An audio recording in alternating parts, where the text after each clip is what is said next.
கிறிஸ்துவுக்குள் பிரியமானவர்களே, கர்த்தரும் இரட்சகருமாய் இயேசுவின் ஈடிய நாமத்தினாலே உங்கள் யாவரையும் வாழ்த்துகிறேன். தேவனருளிய அப்பம் மினிஸ்ட்ரி சேனல் மூலியமாக உங்களோட சந்திப்பதில் மிகுந்த மகிழ்ச்சிகிறேன். தினம்தோறும் இரவு நேரத்தில் 8 மணிக்கு பரிசுத்த வேதாகமத்திலிருந்து ஒரு பகுதி நாம் தியானித்து நம்முடைய குடும்ப பாதுகாப்பிற்காக நாம் ஜெபித்து வருகிறோம். நாளைக்கு விசேஷமாக எனக்கு பிறந்த நாள் 25/6/2024. எனக்காக எல்லாரும் ஜெபம் பண்ணிக்கோங்க. ரோமர் 1ஆம் அதிகாரம் 21ஆம் வசனத்திலே, அவர்கள் தேவனை அறிந்தும் அவரை தேவனென்று மகிமைப்படுத்தாமலும் ஸ்தோத்தரியாமலும் இருந்து தங்கள் சிந்தனைகளினாலே வீணரானார்கள். உணர்வில்லாத அவருடைய இருதயம் இருள் அடைந்தது. ஹல்லேலூயா. கிறிஸ்துவுக்குள் பிரியமானவர்களே, அவர்கள் தேவனை அறிந்தும், இரவு நேரத்திலே இந்த வசனத்தை நம்ம தியானிக்கும் போது, எனக்கு தேவனை தெரியும், எனக்கு ஜீவனை தந்திருக்காரு, கிருபை தந்தாரு, தீர்க்காயுசு தந்திருக்காரு. நான் அந்த பூமியில வாழ்ற காலத்திலே தேவனை மகிமைப்படுத்த மட்டும்தான் என் மைண்ட்ல முதல்ல இருக்கணும். எப்படி ஸ்தோத்திரம் செலுத்தணும், எப்படி மகிமை செலுத்தணும், இந்த ஒரு காரியங்களை மட்டும் நம்ம எல்லாரும் யோசித்தால் நம்ம குடும்பம் கண்டிப்பாக ஆசீர்வாதமா இருக்கும். ஒன்றும் இல்லை, வீட்டில் நைட்டு கண்டிப்பாக குடும்ப ஜெபம் பண்ணுங்க, தனி ஜெபம் பண்ணுங்க, கையில் பைபிள் எடுத்து வாசிங்க, தேவனை மகிமைப்படுத்துங்க. ஸ்தோத்திர பலி புக் எடுத்து கையில் வச்சுட்டு ஸ்தோத்திர பலி செலுத்துங்க. உங்களுக்கு பாட்டு படிக்க தெரியும் அப்படின்னா பாட்டு படித்து ஜெபம் பண்ணுங்க. அவர்கள் தேவனை அறிந்தும், தேவனை அறிந்து கொண்ட பின்பாக அவரை தேவன் என்று மகிமைப்படுத்தாமல் ஸ்தோத்திரியாமலும் இருந்தால் வரக்கூடிய பிரச்சனை தான் கீழே எழுதி வச்சிருக்காரு.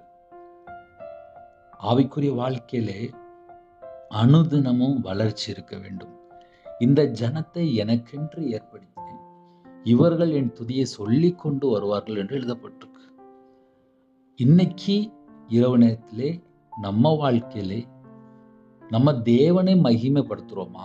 அந்த ஒண்ணுதான் கேள்வி. தேவனுக்கு ஸ்தோத்திரம் செலுத்துகிறோமா? கர்த்தராகிய இயேசு கிறிஸ்து நாமத்தை உயர்த்துகிறோமா? ஏன் எல்லாமே ஒரு கேள்வி மாதிரி சொல்ல வேண்டியிருக்கு அப்படின்னா, இரவு நேரத்திலே பல சூழ்நிலையிலே உள்ளத்திலே பாரத்தோடு இணைந்திருந்தால் கூட நைட் நேரத்திலே வீணான சிந்தனை எங்கிருந்து வருது, சிந்தனையில எப்படி சத்துரு போராடுறான், அசுத்தமான எண்ணங்கள் வருது, தீமையான எண்ணங்கள் வருது, அருவருப்பான எண்ணங்கள், கெட்ட சொப்பனங்கள், மரண பயம், தற்கொலை எண்ணங்கள், பல பயங்கள், பல காரியங்கள் எங்கே இருந்து சிந்தனைக்குள்ள வருது அப்படின்னா, ஒரு குடும்பத்துல தேவனை மகிமைப்படுத்தாமல் இருக்கும்போது தான் இவ்வளவு பெரிய பிரச்சனைக்கு காரணம். அப்ப இரவு நேரத்துல நம்ம என்ன செய்யணும் அப்படின்னா, என் இருதயம் தேவனை சார்ந்து இருக்கா? என் இருதயத்துக்குள்ளே பரிசுத்த ஆவியான இருக்கிறாரா? பரிசுத்த ஆவியான இல்லாத இடத்துல என்ன இருக்கும் அப்படின்னா இருள் இருக்கும். தேவனை துதிக்கும் போது, மகிமைப்படுத்தும் போது அவர் நம்ம இருதயத்துக்குள்ள வாசம் பண்ணி கொண்டிருக்கிறார். நம்ம இருதயத்துக்குள்ளே எவ்வளவு நேரம் நம்ம தேவனை துதித்து கொண்டிருக்கோமோ, நம்ம இருதயத்துக்குள்ளே தேவன் வாசம் பண்ணிட்டு இருக்கார், பரிசுத்த ஆவியான வாசம் பண்றார். அவரை நாம் உயர்த்த அழைக்கப்பட்டிருக்கோம். அவருடைய நாமத்தை மகிமைப்படுத்த அழைக்கப்பட்டிருக்கோம். அவருடைய நாமத்துக்கு நாம் ஸ்தோத்திரம் செலுத்தணும். அப்ப இரவு நேரத்திலே தங்கள் சிந்தனைகளினாலே வீணரானார்கள் என்று எழுதப்பட்டிருக்கு. ஏன் பிரதர் சிந்தனையில போய் வீணராயிட்டாங்க அப்படின்னு நீங்க ஒருவேளை யோசித்தால், தேவனை துதிக்காம இருக்கும்போது, மகிமைப்படுத்தாமல் இருக்கும்போது அந்த பிரச்சனை எல்லாம் உள்ள வருது. உணர்வில்லாத அவருடைய இருதயம் இருள் அடைந்தது. ஒரு மனுஷன் தேவனை துதிக்காமல், தேவனுக்கு மகிமை செலுத்தாமல், ஸ்தோத்திர பலி செலுத்தாமல் இருக்கும்போது, சிந்தனையிலே வீணாகும் போது சிந்தனைக்குள்ளே பிசாசு ஆட்டோமேட்டிக்கா உள்ள வரும். ரெண்டாவது, தேவனை துதிக்காமல், தேவனை மகிமைப்படுத்தாமல் இருக்கும்போதுதான் அவங்க இருதயம் உணர்வு இல்லாம இருக்கிறதுனால இருள் அடைஞ்சிருது. இருள் அடைஞ்சிருது அப்படின்னாலே எல்லா பிரச்சனையும் ஆட்டோமேட்டிக்கா இருதயத்துல நெருக்க ஆரம்பிச்சிடும். குடும்பத்துல என்ன பிரச்சனை, வாழ்க்கையில என்ன பிரச்சனை, இதுவரைக்கும் என்ன பிரச்சனை, இதுக்கு அப்புறம் வரக்கூடிய என்ன பிரச்சனை, எல்லா பிரச்சனையும் இருதயத்துல நெருக்க ஆரம்பிச்சிடும். இது என் வாழ்க்கையில நான் அனுபவிச்சிருக்கேன். என் இருதயம் எப்போ பாரமாகும் அப்படின்னு சொல்லி பார்க்கும்போது, கர்த்தரை விட்டு நான் தள்ளி போகும்போது, உணர்வு இல்லாம இருக்கும்போது, தேவனுக்கு மகிமை செலுத்தாமல் இருக்கும்போது, ஸ்தோத்திரம் செலுத்தாமல் இருக்கும்போது, சிந்தனையில வீணாயிரும், உணர்வுள்ள இருதயம் இருள் அடைஞ்சிரும். இதெல்லாம் என் வாழ்க்கையில நான் அனுபவிச்சிருக்கேன். அதனால இரவு நேரத்திலே தயவு செய்து கையில பைபிள் எடுத்து வாசிங்க, ஜெபம் பண்ணுங்க, ஸ்தோத்திர பலி செலுத்துங்க. குடும்பமா சந்தோஷமா இருங்க. பிசாசுக்கு இடம் கொடுக்காதீங்க. தேவனை மகிமைப்படுத்துங்க. ஸ்தோத்திர பலி செலுத்துங்க. ஸ்தோத்திர பலி புக்லாம் நீங்க கையில வாங்கி வச்சுட்டு ஸ்தோத்திர பலி செலுத்துங்க. ஏன்னா ஸ்தோத்திர பலி செலுத்துங்க என்ன மகிமைப்படுத்துறான் என்று வேதம் சொல்லுது. அப்ப நம்ம ஸ்தோத்திர பலி செலுத்தும் போது தேவனை மகிமைப்படுத்தி கொண்டிருக்கோம். நாளைக்கு எனக்கு பிறந்த நாள். நீங்க எல்லாரும் ஜெபம் பண்ணணும். முடிஞ்சா 12 மணி கூட முடிச்சிருந்து ஜெபம் பண்ணுங்க. ஏன்னா தேவனார்லி அப்ப மினிஷானால எல்லா தேசத்திலும் போயிட்டு இருக்கு.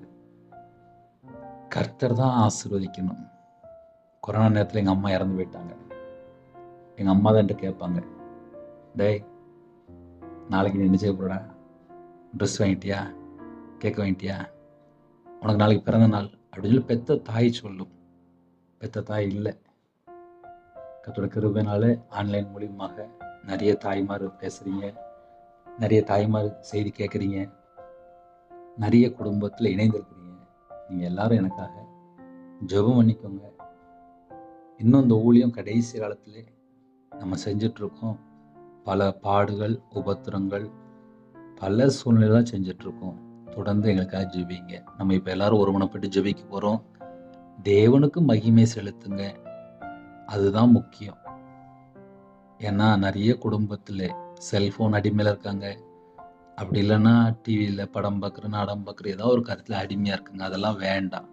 அப்படிலாம் இருக்கும்போது சிந்தனையில் வீணாயிருவாங்க.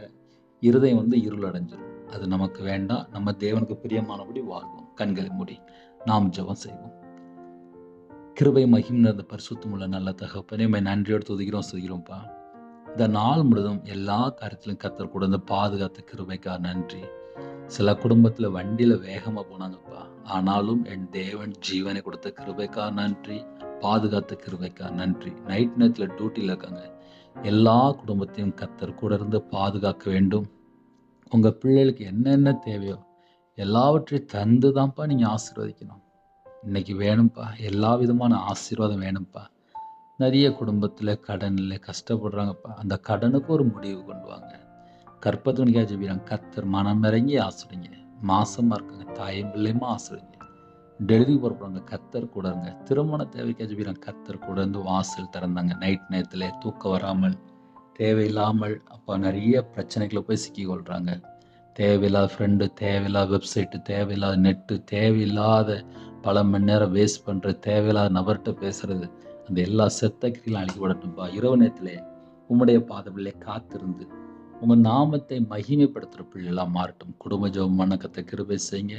யாரெல்லாம் இணைந்திருக்காங்களோ அவங்க இதயத்தில் என்னெல்லாம் பாரம் இருக்கோ எடுத்து போடுங்கப்பா. விக்கிர வழிபாடில் இருக்காங்க, விபச்சார அடிமையில் இருக்காங்க, மாந்திரிகம், பிள்ளி சுனி ஏவலில் கட்டப்பட்ட நிலைமையில் இருக்காங்க.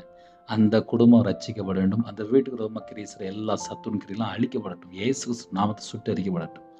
யாரெல்லாம் தங்களை தாழ்த்துறாங்களோ அந்த குடும்பம் தேவனுக்கு பிரியமானபடி வாழ வேண்டும். எங்கள் வாழ்க்கையிலே நாங்கள் எதை செய்தாலும் தேவனோட நாமம் மகிமைக்கென்று நாங்கள் செய்யணும்ப்பா. இந்த இரவு நேரத்தில் ஜெபித்த குடும்பத்தை கர்த்தர் கறந்துட்டு ஆசுறீங்க. குடும்பத்துக்குள்ளே தேவ சமாதானம் நடட்டும். அவங்களுடைய மன விருப்பத்தை நிறைவேற்றுங்க. அவங்களுடைய தேவைகளை சந்திங்க. எத்தனையோ குடும்பத்தில் தாய் தகப்பன் இல்லாமல் இருக்காங்க, விதவையாக இருக்காங்க, திக்கற்ற பிள்ளையா இருக்காங்க, பல சூழ்நிலை கைவிடப்பட்ட நிலைமையில் இருக்காங்க, ஹாஸ்டலில் இருக்காங்க, ஹோமில் இருக்காங்க, எல்லாராலும் நெருக்கப்பட்ட சூழ்நிலை இருக்காங்க. அந்த குடும்பத்தை கர்த்தர் தூக்கி எடுங்கப்பா. இந்த வருஷத்தில் யாருக்கெல்லாம் கல்யாணம் முடிய வேண்டும் என்று ஜெபிக்கிறாங்களோ எல்லா விதமான வாசல் திறந்தாங்க ராஜா. சில குடும்பத்தில் திருமணம் முடிந்ததுக்கப்புறம் டைவர்ஸ் அளவுக்கு பிரச்சனை ஓடிட்டு இருக்கு.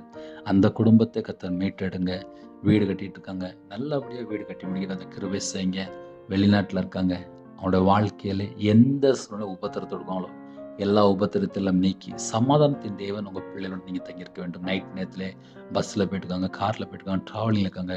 நைட் நேரத்தில் வாலிப பிள்ளைகள், வாலிப பையங்க வெளியில் வேலை பார்க்காங்க. எல்லா குடும்பத்துக்கும் எல்லா விதமான பாதுகாப்பு தாங்க. இந்த நாளிலும் ஜெபிக்கிற ஒவ்வொரு குடும்பத்தையுமே கர்த்தர் கறந்துட்டு ஆசிரிக்க வேண்டும். தேவனர்லி அப்பா மினிஷனலே அப்பா உங்களுடைய பாதத்தில் அர்ப்பணிக்கிறோம்ப்பா. எங்களை வெறுமையாக்கிறோம்ப்பா. எல்லா தேசத்துல ஜனங்களும் அப்பா இணைந்திருக்காங்க.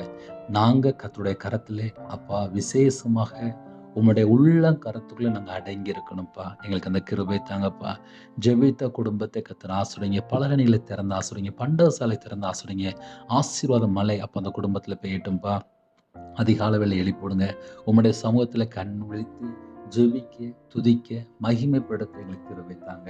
வேதத்தை தியானிக்க கிருபை செய்யுங்க. இந்த இரவு நேரத்துல யாரெல்லாம் ஒருமனப்பட்டு ஜெபித்தாங்களோ அவங்க இதயத்திலே தேவ சமாதானம் உண்டாகட்டும். கர்த்தருடைய கரம் உங்க பிள்ளைகள் கூட இருக்கட்டும் ராஜா. எல்லா துதி கன மகிமை எல்லாம் அப்பாவும் ஒரு செலுத்திடும் ராஜா. ஹாஸ்பிட்டல்ல அவசர சிகிச்சையில் இருக்காங்க, ஐசியூவில் இருக்காங்க, சரீரத்தில் பலவீனத்தோடு பல சூழ்நிலை ஜெபிக்கிறான்ப்பா. அந்த குடும்பத்துக்கு பரலோகத்தில் உள்ள தேவன் சந்தித்து பரிபூர்ணமான சுகம் தந்து, பரிபூர்ணமான தீர்காயுசு தந்து, சரீரத்தில் உள்ள எல்லா பலவீனத்திலும் நீக்கி கர்த்தருடைய கரம் அப்போ அவங்க பிள்ளைகள் மேல இருக்கட்டும் ராஜா. பரிபூர்ணமா சுகமாக்கித்தாங்க. விசேஷமா யாரெல்லாம் கண்ணீரோடு ஜெபிக்கிறாங்களோ தீர்காயுசு தந்து கட்டிடுங்க. உங்க நாம மயமிடட்டும். கடன்ல இருக்க எல்லா பிரச்சனைகளும் மாற்றி சம்பூர்ணமாக ஒவ்வொரு குடும்பத்தையும் ஆசிரியங்க. நாங்க கர்த்தருடைய பிள்ளையா இருக்கணும். எல்லா குடும்பத்தையும் கர்த்தர் பொறுப்படுத்துங்க. உமக்கு பிரியமானபடி நாங்கள் வாழ வேண்டும். துதி கன மகிமை எல்லாம் ஒருவருக்கே செலுத்தினோம். இயேசு கிறிஸ்துவின் பிதாவே ஆமென். தேவனுக்கே மகிமை உண்டதாக. கர்த்தர் தாமே உங்களையும் உங்கள் குடும்பத்தையும் சகல காரியத்திலும் சம்பூர்ணமாக திருப்தியாக கர்த்தர் கூட இருந்து ஆசீர்வதிப்பாராக. ஆமென். கர்த்தராகிய இயேசுவின் கிருபையும் பிதாவாகிய தேவனுடைய அன்பும் பரிசுத்தனுடைய ஐக்கியமும் எப்பொழுதும் சதா காலங்களிலும் நம் அனைவரும் கொடுப்பதாக. ஆமென். கிறிஸ்துவுக்குள் பிரியமானவர்களே, ஒரு நிமிடமாவது எனக்காக ஜெபம் பண்ணுங்க. நிறைய பேர் ஜெபிக்கும் போது கர்த்தர் வாசல் திறப்பார். ஹல்லேலூயா. பிறந்த நாளுக்காக விசேஷமா ஜெபிங்க. 9363064182 நம்பர் தொடர்ந்தால் உங்களுக்காக ஜெபிப்போம். தொடர்ந்து இணைந்திருங்கள். God bless you. Thanks for watching. Please subscribe our channel. Click the like and share. Click the bell. God bless you.